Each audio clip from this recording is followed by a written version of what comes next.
We turn now to another important application of the Boltzmann distribution, which is the equipartition theorem. And in particular, the question we want to address is the thermal energy distribution in a harmonic oscillator. So let's imagine we have a spring and a mass, but this is now in contact with a heat bath at some temperature T. Now, the energy in a harmonic oscillator is distributed between the kinetic energy of motion of the oscillating mass, so that's a half mass times velocity squared, and the potential energy stored in the stretched spring, so a half the spring constant kx squared. Now, we're going to solve for one of these terms as an illustration, the potential energy, but the derivation that we go through is of general use. The reason for this is that the energy very often appears in classical expressions as a half times some constant times some coordinate squared. For example, the rotational energy of a molecule is a half times the moment of inertia times the angular velocity squared. The energy stored in a capacitor is a half of the capacitance times the voltage across the capacitor squared, and so on. So deriving this result for this term, a half kx squared, will give us the result for any energy that can be expressed as a half times a constant times a variable squared. So to do this, we then want to calculate the thermally averaged potential energy, and so we do this by taking the expression for potential energy, 1/2 k x squared, make it clear this is the spring constant, not Boltzmann's constant, times the probability of that state, so that's the Boltzmann factor,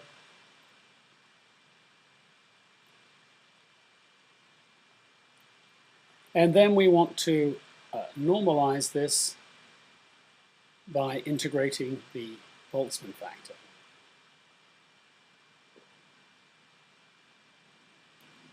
Note that I've taken the limits from minus infinity to infinity, although of course x won't cover that range. Done this so we can use a standard result. If we make this substitution,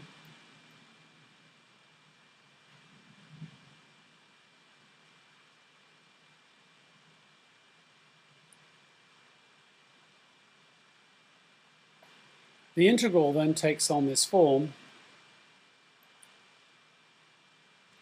And this is a standard integral that is the result of carrying out between these limits of minus infinity and infinity given in Appendix A. When one does this, one obtains for the thermal average energy, potential energy of the harmonic oscillator, this result.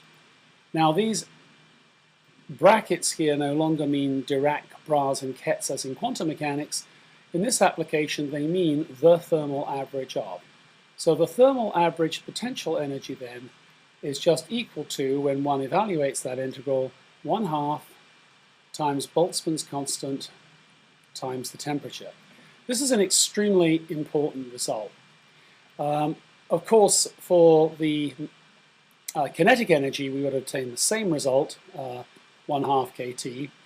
So let's just take a look at an example, which is the energy distribution in an ideal gas. So in an ideal gas, all of the energy is kinetic. There's no potential energy, no interaction between the particles, and so the energy can be written down as a sum of a half mv squared, which is written out here in components this way.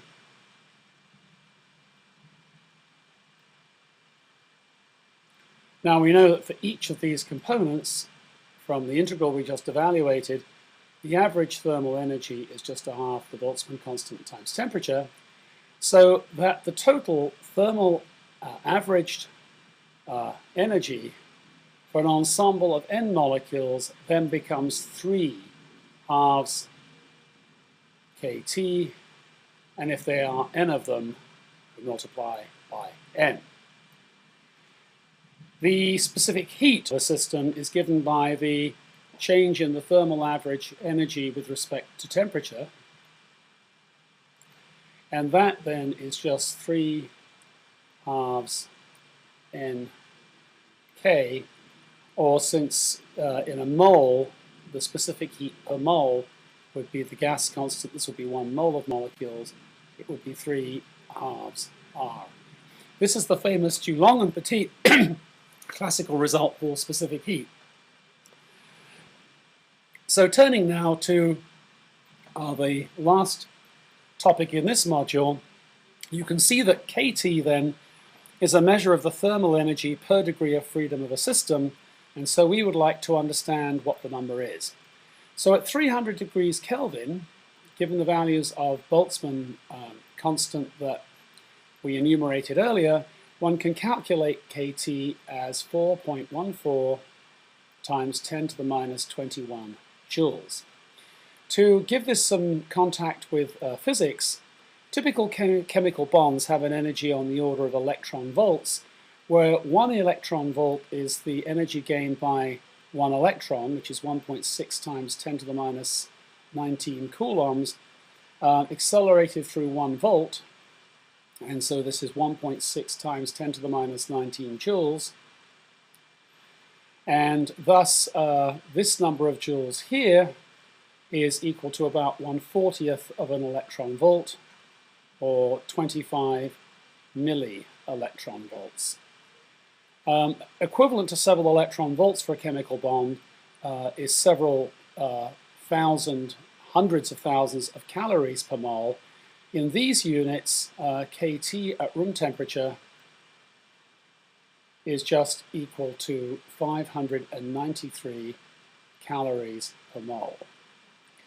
One final very useful unit for kT when we talk about molecular systems like molecular motors is in terms of a force times a distance, which of course is an energy.